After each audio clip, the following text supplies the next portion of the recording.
اور جب جاہلیت میں اوس اور خزرج کے درمیان بعاث کی مشہور جنگ برپا ہوئی جس میں اوس کو خزرج پر فیصلہ کن فتح حاصل ہوئی، تو ثابت بن قیس بن شماش خزرجی اس یہودی لیڈر زبیر بن باطا کے ہاتھوں قید ہو گیا، جو خزرج کے خلاف اس معرکے میں بعض یہودیوں کی قیادت کر رہا تھا، اور زبیر نے ثابت بن قیس کی پیشانی کے بال کاٹنے کے بعد اسے چھوڑ دیا، اور قیس نے زبیر بن باطا کے اس عظیم احسان کو یاد رکھا۔ پس جب بنی قریظہ اپنی بری کارروائیوں میں لگ گئے اور انہوں نے رسول اللہ صلی اللہ علیہ وآلہ وسلم کی خدمت میں جا کر آپ سے درخواست کی، جیسا کہ پہلے بیان ہو چکا ہے، کہ آپ اس یہودی پر احسان کریں اور اسے بخش دیں تاکہ یہ قتل ہونے سے بچ جائے، حضور علیہ السلام نے ایسے ہی کر دیا، بلکہ آپ صلی اللہ علیہ وآلہ وسلم نے اپنے صحابی کی دوسری درخواست کو بھی قبول کر لیا کہ اس یہودی کو اس کے سب بیٹے، بیویاں اور تمام اموال واپس کیے جائیں۔ لیکن اس مخالف یہودی نے، جو 60 سال کی عمر سے بھی متجاوز تھا، ان تمام باتوں کو رد کر دیا اور کہا کہ وہ بنی قریظہ کے عہد شکن غدار اور کمینے ساتھیوں کے ساتھ مرنا چاہتا ہے۔ اب ہم اس عجیب واقعے کو ابن ہشام سے سنتے ہیں، جسے اس نے اپنی سند کے ساتھ محمد بن اسحاق سے بیان کیا ہے۔ ابن اسحاق کہتے ہیں کہ ثابت بن قیس بن شماس، جیسا کہ ابن شہاب ظاہری نے مجھ سے بیان کیا ہے، زبیر بن باطا قرظی کے پاس آیا، جس کی کنیت ابو عبد الرحمن تھی، اور زبیر نے جاہلیت میں ثابت بن قیس بن شماس پر احسان کیا تھا۔ مجھ سے زبیر کے ایک بیٹے نے بیان کیا کہ اس نے جنگ بعاث کے روز اس پر احسان کیا تھا۔ اس نے اسے پکڑ کر اس کی پیشانی کے بال کاٹ دیے، پھر اسے چھوڑ دیا۔ پس ثابت بن قیس اس کے پاس آیا اور وہ بہت بوڑھا ہو چکا تھا، اور کہنے لگا، اے ابو عبد الرحمن، کیا تم مجھے پہچانتے ہو؟ اس نے جواب دیا، کیا میرے جیسا آدمی تم جیسے آدمی کو بھول سکتا ہے؟ اس نے کہا کہ میں چاہتا ہوں کہ تیرے احسان کا بدلہ دوں۔ اس نے کہا، بلا شبہ کریم آدمی کریم کو بدل دیتا ہے۔ ابن اسحاق کا بیان ہے کہ پھر ثابت بن قیس رسول اللہ صلی اللہ علیہ وآلہ وسلم کی خدمت میں آ کر کہنے لگے، یا رسول اللہ صلی اللہ علیہ وآلہ وسلم، زبیر کا مجھ پر احسان ہے، میں چاہتا ہوں اسے اس کا بدلہ دوں، مجھے اس کا خون بخش دیجئے۔ رسول اللہ صلی اللہ علیہ وآلہ وسلم نے فرمایا، میں نے تجھے اس کا خون بخشا۔ زبیر بن باطا جب قیس نے اسے عفو کا حکم پہنچایا، اس نے کہا، میں بہت بوڑھا ہو چکا ہوں، نہ میری بیوی ہے نہ بچے، مجھے زندگی کی کیا ضرورت ہے؟ ثابت نے پھر رسول اللہ صلی اللہ علیہ وآلہ وسلم کی خدمت میں آ کر عرض کیا، یا رسول اللہ صلی اللہ علیہ وآلہ وسلم، میرے ماں باپ آپ پر قربان ہوں، مجھے اس کی بیوی اور بچے بھی بخش دیں۔ آپ صلی اللہ علیہ وآلہ وسلم نے فرمایا، وہ بھی تجھے بخشے۔ ثابت نے آ کر اسے کہا، مجھے رسول اللہ صلی اللہ علیہ وآلہ وسلم نے تیرے بیوی بچے بخش دیے ہیں اور وہ تیرے ہوئے۔ اس نے کہا، گھر والے حجاز میں ہیں، ان کے پاس کوئی مال نہیں، اس صورت میں ان کی زندگی کیا ہوئی؟ ثابت رضی اللہ عنہ نے پھر رسول اللہ صلی اللہ علیہ وآلہ وسلم کی خدمت میں حاضر ہو کر عرض کیا، یا رسول اللہ صلی اللہ علیہ وآلہ وسلم، مجھے اس کا مال بھی بخش دیجئے۔ آپ صلی اللہ علیہ وآلہ وسلم نے فرمایا، وہ بھی تیرا ہوا۔ ثابت نے اسے آ کر کہا، رسول اللہ صلی اللہ علیہ وآلہ وسلم نے مجھے تیرا مال بھی دے دیا ہے اور وہ بھی تیرا ہو گیا۔ اس پر یہودی نے ثابت سے کہا، کعب بن اسد کے ساتھ کیا ہوا جس کا چہرہ چینی آئینے کی طرح تھا، جس میں وہ قبیلے کی نوخیز لڑکیوں کو دیکھتا تھا؟ اس نے کہا، وہ قتل ہو گیا ہے۔ اس نے پوچھا، شہر و دیہات کے سردار حوی بن اخطب کے ساتھ کیا ہوا؟ اس نے کہا، وہ قتل ہو گیا ہے۔ اس نے پوچھا، حملے کے وقت ہمارے پیش رو اور فرار کے وقت ہمارے حمایتی غزال بن سموال کے ساتھ کیا ہوا؟ اس نے کہا، وہ قتل ہو گیا ہے۔ اس نے پوچھا، بنی کعب بن قریظہ اور بنی عمرو بن قریظہ کے ساتھ کیا ہوا؟ اس نے کہا، وہ بھی قتل ہو گئے ہیں۔ اس نے کہا، اے ثابت، میرا تجھ پر احسان ہے، میں اس کا واسطہ دے کر تجھے کہتا ہوں کہ مجھے ان لوگوں کے ساتھ ملا دے۔ خدا کی قسم، ان لوگوں کے بعد زندگی میں کوئی بھلائی نہیں۔ میں صبر کرنے والا نہیں، میں جب تک اپنے دوستوں سے نہ ملوں ایک پانی نکالنے والے ڈول کی رسی ہوں۔ پس ثابت رضی اللہ عنہ نے اسے آگے کیا اور اسے قتل کر دیا۔ جب حضرت ابو بکر صدیق رضی اللہ عنہ کو اس کے قول کی اطلاع ملی کہ میں دوستوں سے ملنا چاہتا ہوں، تو آپ رضی اللہ عنہ نے فرمایا وہ انہیں جہنم کی دائم رہنے والی آگ میں ملے گا۔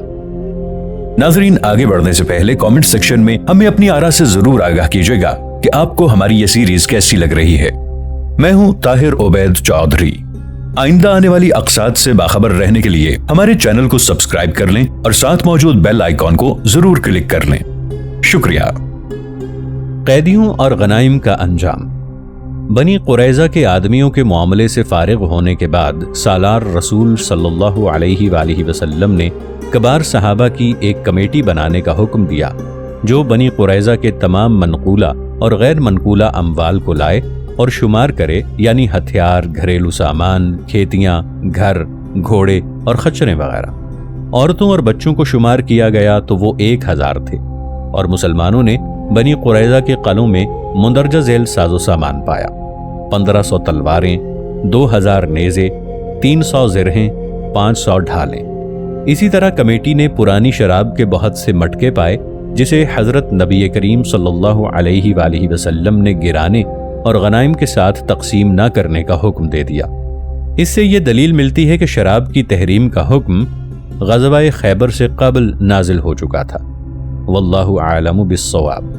قیدیوں اور اموال کے شمار کرنے کے بعد حضرت نبی کریم صلی اللہ علیہ وآلہ وسلم نے انہیں اس اسلامی فوج کے سپاہیوں میں تقسیم کرنے کا حکم دیا جو فقط بنی قریظہ کے محاصرے میں شریک تھے، اور قرآنی قانون کے مطابق غنائم کی تقسیم کا کام مکمل ہو گیا، اور وہ اس طرح کہ اس کی تقسیم 5 اقسام میں ہوتی ہے۔ ایک قسم سالار نبی صلی اللہ علیہ وآلہ وسلم کے تصرف میں رہتی ہے جسے وہ مصلحت کے مطابق خرچ کرتے ہیں، اور یہ اس قول الہی کی تنفیذ کے لیے ہوتا ہے جو سورہ انفال آیت 41 میں بیان کی گئی ہے۔ اعوذ باللہ من الشیطان الرجیم وَاعْلَمُوا أَنَّمَا غَنِمْتُم مِّن شَيْءٍ فَأَنَّ لِلَّهِ خُمُسَهُ وَلِلرَّسُولِ وَلِذِي الْقُرْبَى وَالْيَتَامَى وَالْمَسَاكِينِ وَابْنِ السَّبِيلِ۔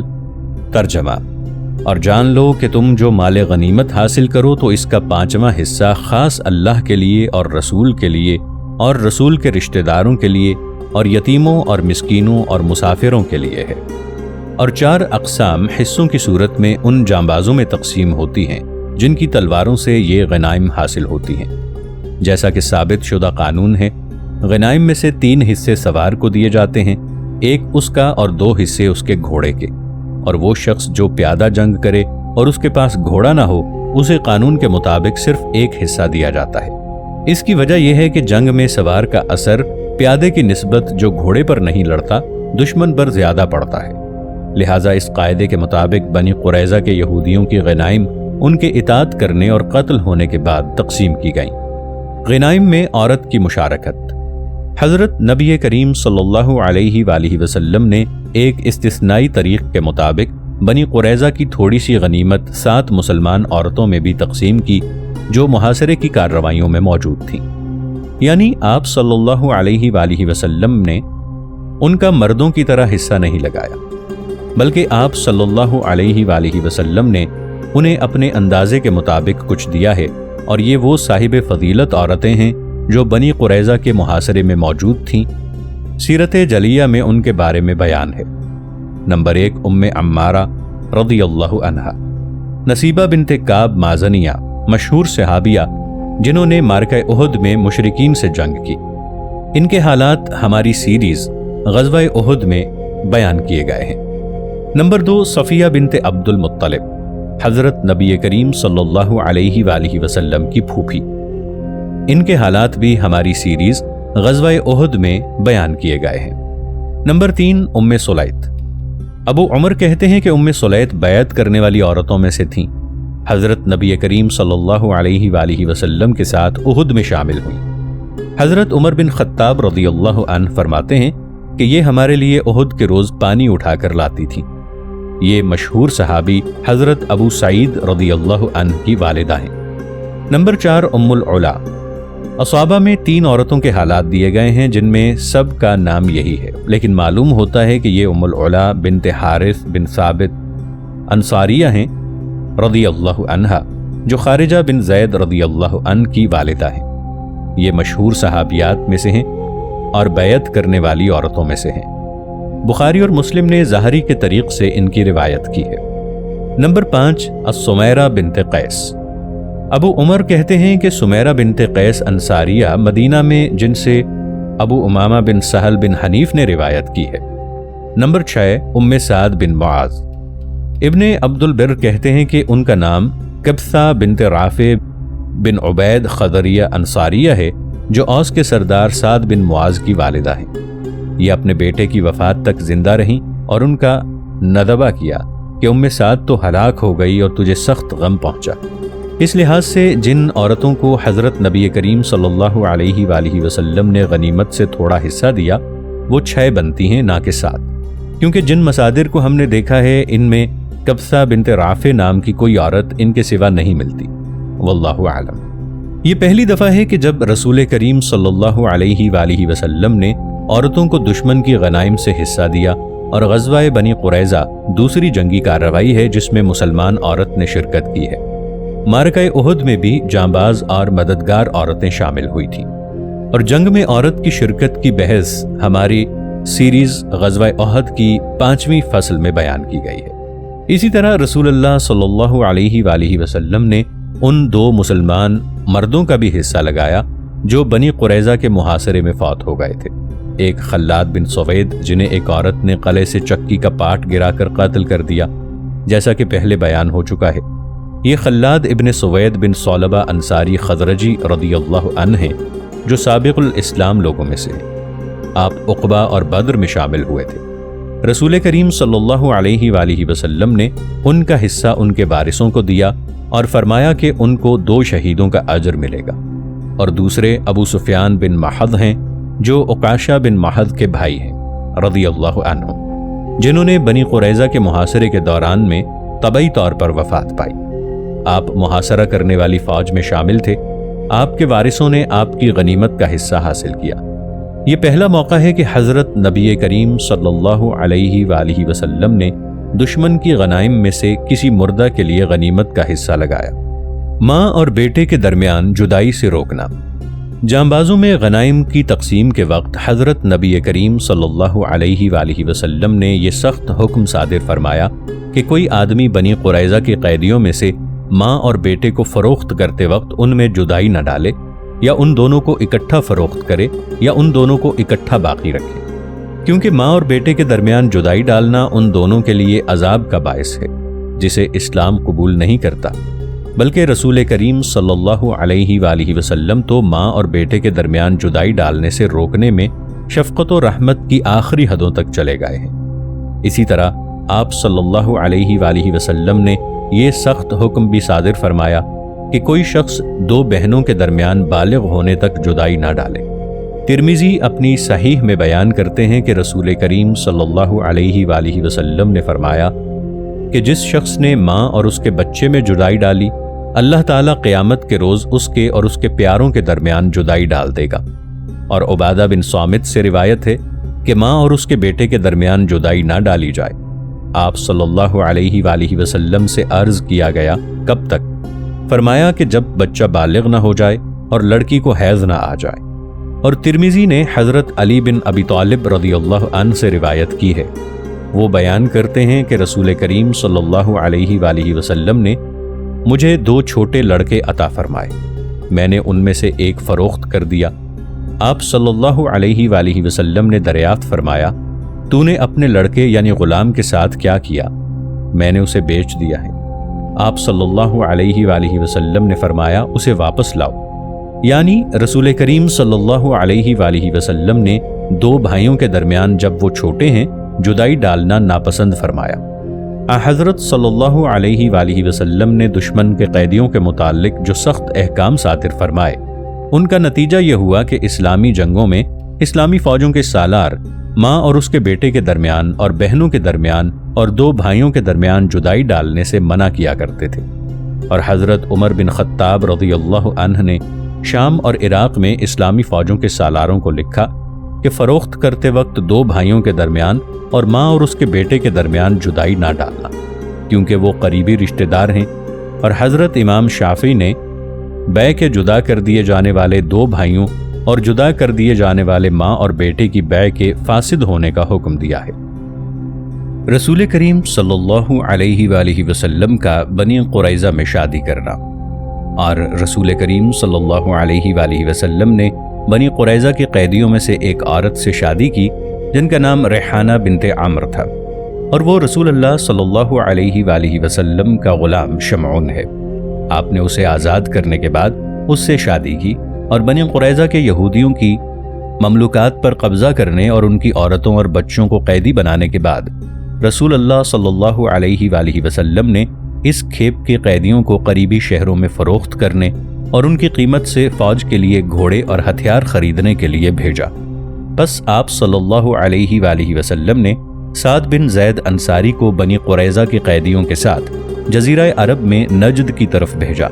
انہوں نے گھوڑے اور دوسرے ہتھیار خریدے۔ سعد بن زید بن مالک انصاری اشہلی رضی اللہ عنہ سابق الاسلام لوگوں میں سے ہیں۔ واقدی کے قول کے مطابق یہ عقبہ میں شامل تھے۔ آپ بدر، احد، خندق اور تمام مارکوں میں رسول اللہ صلی اللہ علیہ وآلہ وسلم کے ساتھ شریک ہوئے۔ آپ ہی کو رسول کریم صلی اللہ علیہ وآلہ وسلم نے 8 ہجری کو مشہور بت منات کو تباہ کرنے کے لیے بھیجا، بس آپ نے اسے تباہ کر دیا۔ حضرت سعد بن زید انصاری رضی اللہ عنہ نے گھوڑے اور دوسرے ہتھیار خریدے۔ اسی طرح آپ صلی اللہ علیہ وآلہ وسلم نے ان قیدیوں کی ایک کھیپ کو سعد بن عبادہ رضی اللہ عنہ کے ساتھ شام کی طرف بھیجا، بس انہوں نے ان کو فروخت کیا اور ان کی قیمت سے بہت سے گھوڑے خریدے۔ پھر رسول اللہ صلی اللہ علیہ وآلہ وسلم نے انہیں مسلمانوں میں تقسیم کر دیا۔ عمومی طور پر اسلام میں غلامی کی تحقیق اور اس موضوع پر مخالفین اسلام کی تردید۔ ہم نے بنی قریظہ کے یہودیوں کی غداری کے مفصل واقعات اور اس بھیانک غداری پر مرتب ہونے والے خطرناک نتائج کو بیان کر دیا ہے۔ ان میں سب سے اہم بات ان یہودیوں میں سے تقریباً 800 جانبازوں کا قتل ہونا اور ان کی عورتوں اور بچوں کا قید ہونا اور ان کی تمام منقولہ اور غیر منقولہ جائیدادوں پر قبضہ کر لینا ہے۔ اس تفصیل کے بعد ہمارے لیے ان یہودیوں کے کھنڈرات پر کھڑا ہونا ضروری ہے تاکہ ہم تحقیق و تجزیے سے ان اعتراضات کو دور کریں جو بعض ذہنوں میں قتل کے احکام کی سختی اور بنی قریظہ کے اموال اولاد پر نافذ ہونے والے حکم کے متعلق پیدا ہوئے ہیں۔ سطحی لوگوں کو سب سے پہلے یہ خیال آتا ہے کہ اس حکم میں قساوت اور وحشیت پائی جاتی ہے۔ ہمارے لیے ضروری ہے کہ ہم اس موقع پر معترضین سے مناشقہ کریں اور ان اعتراضات کی تردید کریں جو انہوں نے ان یہودیوں کے متعلق نافذ ہونے والے سخت حکم کے بارے میں کیے ہیں۔ یہودیوں کے قتل کے فیصلے پر اعتراض کرنے والے یہ 2 فریق ہیں۔ ان دونوں میں سے جو ہی کوئی بنی قریظہ کے یہودیوں پر نازل ہونے والی سزا کے واقعے سے گزرتا ہے تو وہ ان پر نافذ ہونے والے فیصلے خصوصاً قتل کی سزا پر اعلانیہ اپنی ناپسندیدگی کا اظہار کرتا ہے اور بیان کرتا ہے کہ یہ سنگ دلانہ اور وحشیانہ کارروائی ہے۔ بڑا فریق ان غیر مسلموں کا ہے جو ہمیشہ ہی دعوت اسلام کے متعلق شکوک پھیلانے اور اس دعوت کے علمبردار حضرت محمد بن عبداللہ صلی اللہ علیہ وآلہ وسلم کے متعلق اعتراضات ایجاد کرنے کے بہت مشتاق رہتے ہیں، اور اس خفیہ فریق کے برے اعراض و مقاصد مشہور اور واضح ہیں۔ یہ اسلام اور نبی اسلام کے اساسی دشمن ہیں۔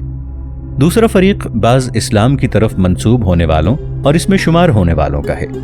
یہ لوگ اس دین کے متعلق صرف اتنا ہی جانتے ہیں جو انہوں نے اسلام دشمن اداروں اور یونیورسٹیوں سے حاصل کیا ہے۔ یہ سب لوگ کبھی صراحتاً اور کبھی کنایتاً بیان کرتے ہیں کہ بنی قریظہ کے متعلق اس سرعت اور سختی سے ہونے والی اجتماعی قتل کی یہ کارروائی ایک ایسی کارروائی ہے جو اس منتقمانہ اور وحشیانہ فطرت کی آئینہ دار ہے جو انسانی اصولوں اور 20ویں صدی کی متمدن روح کے منافی ہے، خصوصاً اس لیے کہ یہودی مسلمانوں کے ہاتھوں میں قید ہو چکے تھے۔ یہاں ہر مسلمان کے لیے انتباہ ہے۔ بنی قریظہ کے متعلق نافذ ہونے والے فیصلے پر اعتراض کرنے والے حضرات پر مناشقہ کرنے سے قبل اور منطقی، قانونی اور وجدانی دلائل سے ان اعتراضات کے رد ابطال سے قبل ہمارے لیے اور ہر مسلمان کے لیے اپنے دین ایمان کی صیانت و حفاظت کے لیے یہ اقرار تسلیم کرنا ضروری ہے کہ ہمیں حضرت نبی کریم صلی اللہ علیہ وآلہ وسلم کی طرف سے صادر و نافذ ہونے والے کسی حکم پر تعصب و مناقشے کجا انتقاد کا کوئی حق حاصل نہیں ہے۔